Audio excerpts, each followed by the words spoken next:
Hello, hello, it's Chrishon, and we're here with Wine Talk. And you guys see, I've been doing a lot of wine talks. Why, you ask? Why? Because you see, this background's a little different. I'm in the West Coast. I am going to be in the West Coast for a while. So I'm here visiting the Lampleys. Yep, mom and dad.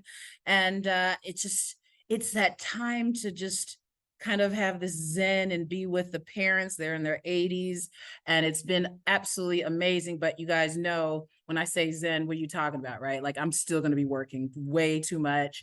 And of course, everybody in the West Coast is like, oh, Chrishon, you're here. You're here. So let's just talk more business while you're here. So you guys see, again, I'm not in my normal office background. I'm here at the Lampleys and we're going to have some fun. I'm here with Iman and I'm so excited. You are with Black Vines Matter. Is that correct? That is your handle?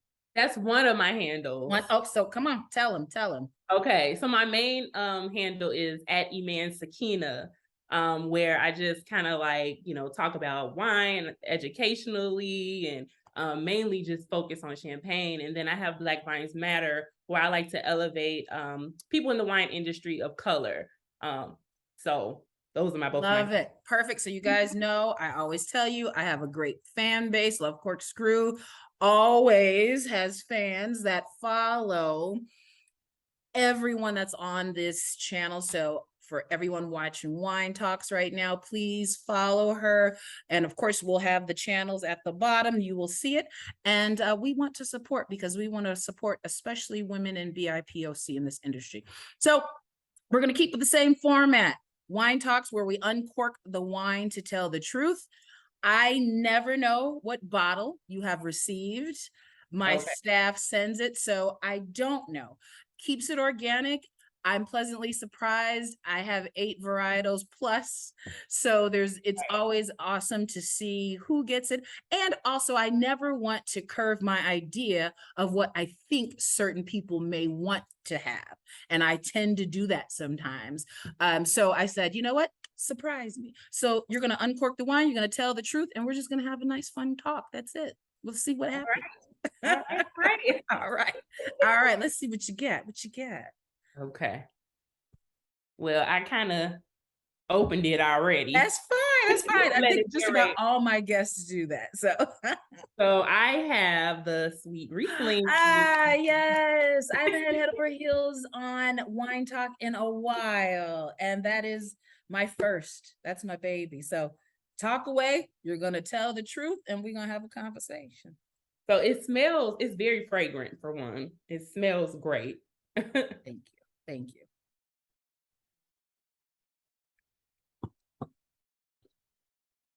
Delicious. I can see this with maybe some spicy food. Yes. Actually, I had some salmon before this and I put a little smoked paprika on it and a little spicy notes in it. And it tasted really good with it. So I was pleasantly surprised. Yes. That's exactly what I want. Good. Stone fruit, citrus, very, very good. Thank you. That one is classically the #1 seller. And what I mean by that is majority of all my distribution in the big box stores, if it's not the Cab, it's the Riesling. It just seems to have a great universal appeal for dry lovers and sweet lovers. And it's funny because all my sweeter wines, I base off the fact of what I could stomach because I'm a dry lover. Want to cut my wine with a knife. However, when I'm not in the mood for a red, which is usually my go-to, a good Cab, I love my Riesling. It's just so refreshing, easy, and that's my dessert. Yes, and it says sweet Riesling, but I would say this is kind of on the off dry. Agreed. Yeah, scale to me, it's not too sweet because me too. I don't really like really sweet, but I can see myself drinking this and I'll be okay with it. Yes. That's what I wanted. And head over heels, we always say in the wine world, when in doubt, pick a Riesling. Because that is going to pretty much go with everything. The acidity of a Riesling always makes sense. And for a wine novice, don't give yourself a headache trying to figure out picking the perfect wine because it'll never be perfect. It's only perfect if it's something you love. I keep it that simple. So tell me about, in your opinion, where the wine world is going, especially with women and BIPOC in this industry. I ask this question almost to everyone that I talk to, and I get different perspectives from different sides of the industry. Of course, myself being in distribution and negotiation, I'm going to have a different perspective sometimes than Psalms, a different perspective than bloggers, writers, amazing educators. But we all still kind of come to that same. We have different sides, but it all kind of comes together and creates this puzzle of what is happening, what's trending. But what are your just initial thoughts and what's going on in this world now with us? So what I'm seeing now is I'm seeing a lot of Black women popping up, and that's what I'm loving. I'm seeing a lot of negotiants as yourself, a lot of champagne producers coming out, Black women champagne producers coming out, and I'm really loving that because that is, my go-to Yes, champagne. yes. So yeah, so I'm seeing a lot of negotiants coming out, a lot of people starting to open up wine bars, especially in Chicago. So I'm born and raised in Chicago. So I'm starting to see a couple wine bars opening up. And I'm loving it. I'm loving what I'm seeing. And that used to be such a hard world. Because I used to own one, and it was years ago, around 2009, and I'm loving the progression because when I was coming up in it, it was still very difficult to get licensed, to get a liquor license for a on-premise venue in general. And to see it becoming, I don't want to say use the word easier, but it becoming more sought after to enjoy so many different, enjoy wine in different ways. Are you seeing these wine bars and stuff? Are they having more exclusive wines? What's the niche, or is it kind of all over the place? What's the It's kind common? of all over the place. So I've been to a couple of them. I don't know if you heard of Bronzeville Winery. Yes. They Mm-hmm. opened up. I haven't made it there yet, so I'm not sure. I don't want to speak on that, but it's a couple that I've been to kind of like on the outskirts of Chicago, like in the suburbs. And they're mainly more, the wines are more kind of like common wines that we buy like the grocery store, things like that. So I haven't like seen any like exclusive um wines popping up. So I would love to see something like that. And let's talk about that. It's funny. I just had a conversation with the educator a little bit ago about the palette and where we're at. And actually, I was talking to one in particular in NOLA, and she was saying that the perception is that brown people only like sweet wine. Correct. So we're only going to drink that. So when it comes to the establishments, of course, naturally, establishment is going to have what makes money. So the assumption is always, oh, if you carry all sweet wines like Cooper's Hawk, then it's a win. Not necessarily. I remember franchise wine companies from way back in the day that would have shops and have that type of wine, this blueberry, strawberry, whatever blends, and they failed. So that's not necessarily true. Do you think our palates are changing? Are we becoming less intimidated by wine?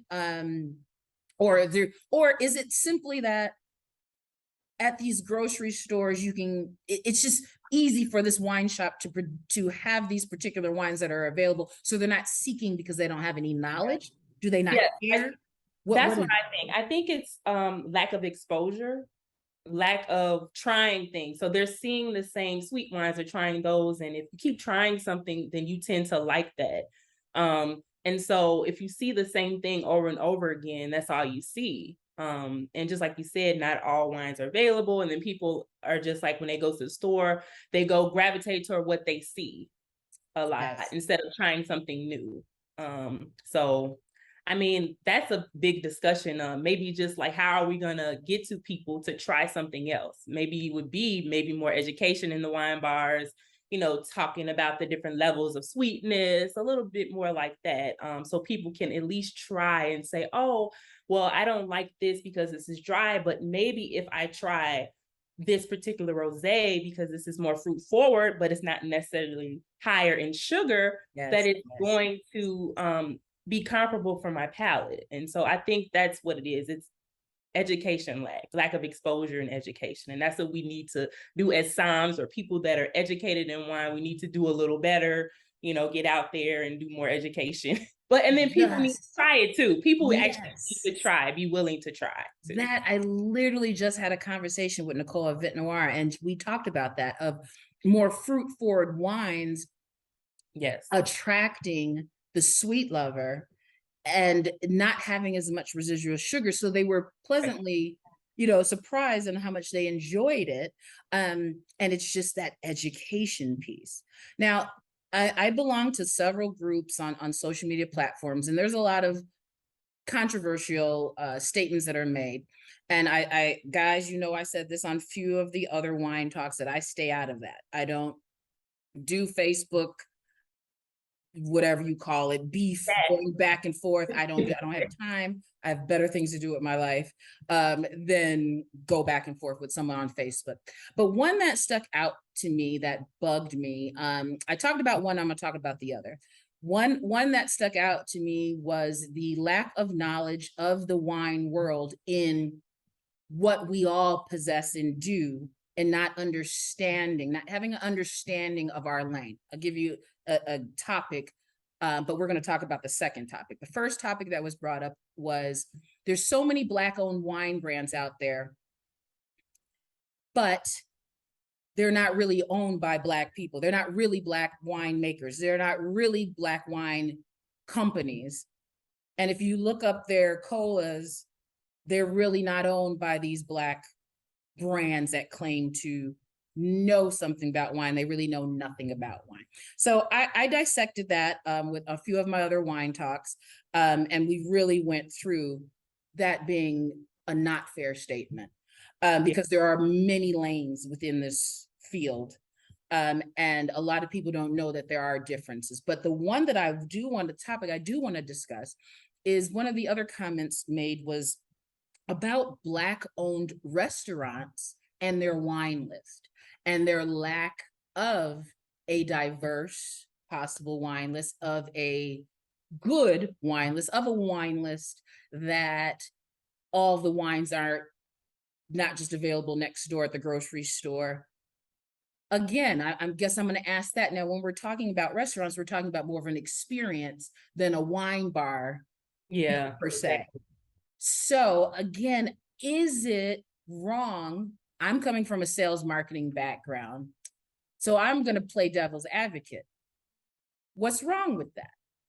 Why wouldn't you have the wines that everyone recognizes, so they can say, oh, yes, easy, right? They're going to enjoy their meal and they're going to pick what they recognize and be safe, especially with the restaurant industry the turn of staff, and the lack of knowledge. I have been to more restaurants in general that don't have the somms there, and the servers try to tell me about the particular wines. I happen to know about those wines to know what they're saying is not correct. So I digress. Is that a wrong thing? Is that wrong to keep it basic, keep it simple? It's going to sell. There's not going to be any questions. No, I don't. No, I don't think it's wrong. And I think if you're going into a restaurant business, maybe wine is just not your forte. You're just really focused on food. And maybe you'll just say, well, let's throw the common wines there. Let's put one Chardonnay. And what I've seen, it's like they'll put one Chardonnay and put one Cab on there, but I'm not sure what it'll be, but it'll be like probably something that you could probably get from like the grocery store or something that you see commonly. But yeah, so I think it's just, I don't know, maybe it's just it's something about wine that people think it's snobby. I think they think it's just, they would rather get a mixed drink, I feel, than it would be wine. And I don't know how we're going to like change the game with that, saying that, wine is not snobby, other than there's a lot of people that are popping up, a lot of content creators popping up that are, trying to, educate you without the snobbery, educate you like you're a real person, like, this is what I drink, instead of, getting the snobbery that people are scared of. And that's what I think it is. Absolutely. That's Exactly. the reason why I got in this business 25 years ago. And it was simply to educate on a level that doesn't appear so elitist, Yeah. that feels approachable, because at the end of the day, it's a $130 billion industry of wine and spirit. There's always a lane. There's always a level of different drinkers. And as the generations change, and this was written up, this was, I believe, in oh gosh, I don't know if it was in New York Times, but it was in a publication discussing that the younger wine drinkers are completely different. They're more health conscious on Yes. what they're putting in their body. They're more price conscious. They're not snobs in any way, and they want to support causes. So they're actually going to look at a wine bottle when they're in the store and see who's behind it to support it, and whatever that is, whether it's a hip hop artist that they like, whether it is supporting a woman owned, a Black owned, a BIPOC, whatever it is, they're looking to see what's the story, as opposed to the old school wine snobs are 96 points. Right. This is the only thing I'm drinking, even though I really don't really like it. And that's not always correct, because that is very subjective. So subjective. So subjective. That's why I do not like those points at all. So subjective. So I will say, back to the restaurant conversation. Y'all know that I was playing devil's advocate. In a perfect world, sure, if I owned a restaurant, you will have the most intricate, most difficult wines you could possibly ever find, and that's what I would enjoy. But Yeah. I have to think of it in different ways, and we have to open up our minds. Sometimes it's not about us when it comes to the business. It's about the masses. And not everybody's going to like your decision. Not everybody's going to like your wine. Again, it's all subjective. And they always say it'll be 99 sommeliers with 100 different answers. So I don't know. I don't know. So where do you see yourself in the wine world years to come? What would you like to do? What's your dream? So actually I want to get in some entrepreneurial-ish type stuff. But right now, what I'm doing is kind of like focusing on education right now. I just want to get, finished. Like, I started WSET 3. I took my test. I'm still waiting on my results.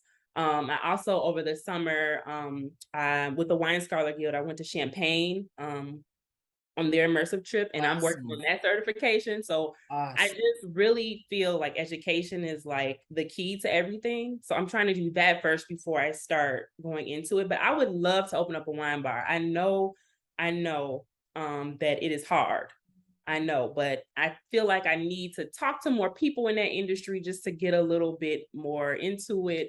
But I really feel like we need one in African American community. We need more wine bars, because we don't know about it. We don't know about wine. We need more education along with it too, not just put the wine there and just say pick it. Agreed. And I'm gonna school you and anybody else listening. I'm gonna give you just a little bit of possible fun advice and an idea to steal from me when it comes to wine bars, because I'm not gonna do four walls anymore. I touched that. It educated me, and thank goodness I did, because I wouldn't be where I am now. I would like to see some of the wine bars think of it more, something coming up as a capsule.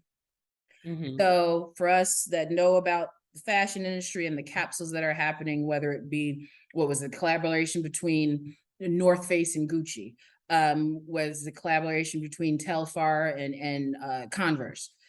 These amazing capsules that are happening of different brands coming together and making it make sense. And think about it.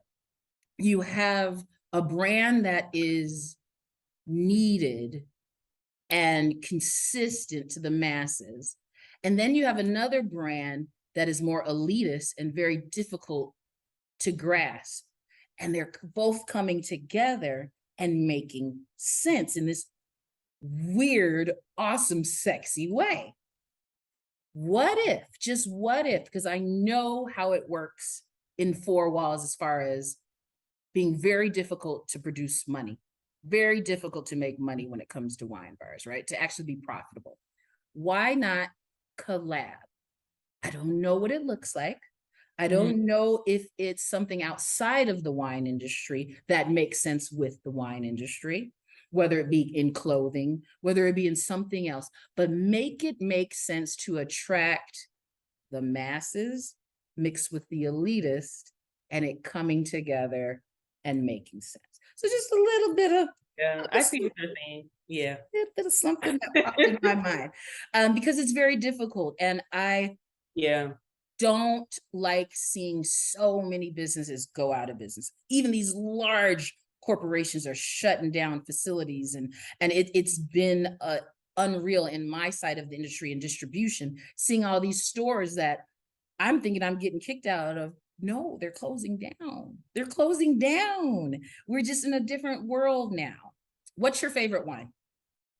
Champagne. Variety. Champagne. Okay, why? Why champagne?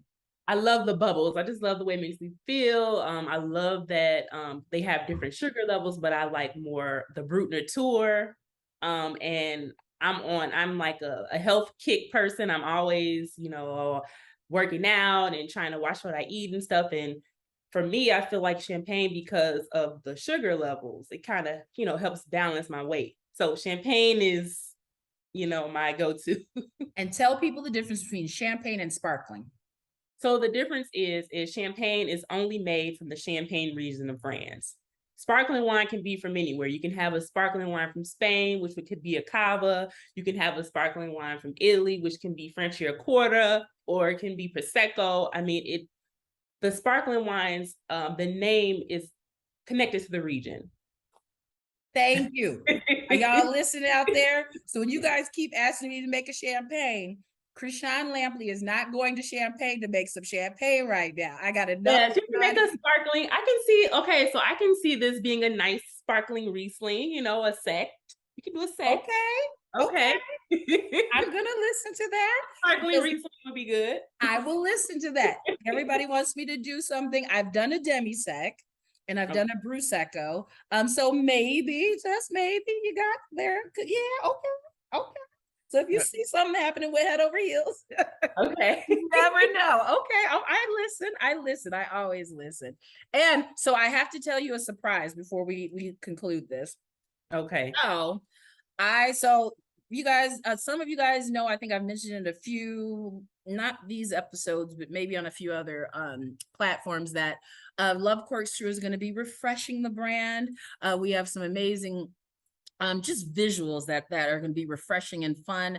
Love Corkscrew has been around 10 years. So this is going to be my 10-year anniversary, and I want to do something fun. So thank you. So my webmaster, she's amazing Black woman out of North Carolina that has worked with me for 15 years now. She is rebranding our website. So when I was looking at kind of this is like the shell of, we're still working on it. We're 90% there. It takes time. It has to be perfect. I'm a creative, crazy freak mixed with her being 10 times more creative than me. We're 90% there. So I'm going through the website, and I'm like, oh, I love these images that you have here at the bottom of our website. That's all I'm going to say on that part. I will say one of your images happens to have made it to the bottom of my website. So I just have to. Okay. I will say thousands of people will see your beautiful image of We're Moving On Up Cabernet Sauvignon. Thank you. That's one of my faves. That's what I was going to say. That was my fave from you. Thank you. I love a nice red. I love a good red. That's my baby. That one I've sold out of the vintage, gosh, going on 10 times now. So I literally just got back from California producing my next one. So that one's going to be good, because we had a funny year. 2021 was a little rough. We got a little smoke situation happening. So I'll just leave it at that. So definitely we're working on things to make them better. But yes, this gorgeous individual you guys are seeing right here, you're going to see her on the refresh of lovecorkscrew.com, and just the representation and the way that you did that, it spoke to Love Corkscrew. And a lot of people, I think it's sometimes hard, especially myself being a creative, to give an image what it really represents in an individual, of someone that is just being themselves, and the sexiness of Love Corkscrew, where it's just slightly but not quite there, and it's just awesome to see somebody as beautiful as you capture the image of Love Corkscrew in the way it should have been. So I just want to say thank you, thank you, thank you for that. So tell everybody again how to find you, because my loyal following, they love following back everyone that I support, and they trust me and everyone that we support. So please tell them exactly how to find you. So I have two handles. My first handle where I am educating everyone on champagne and wine. That is Iman Sakeena, IMANSAKEENA. And then Black Vines Matter, where I like to elevate Black voices in wine. You can catch me on both of those handles.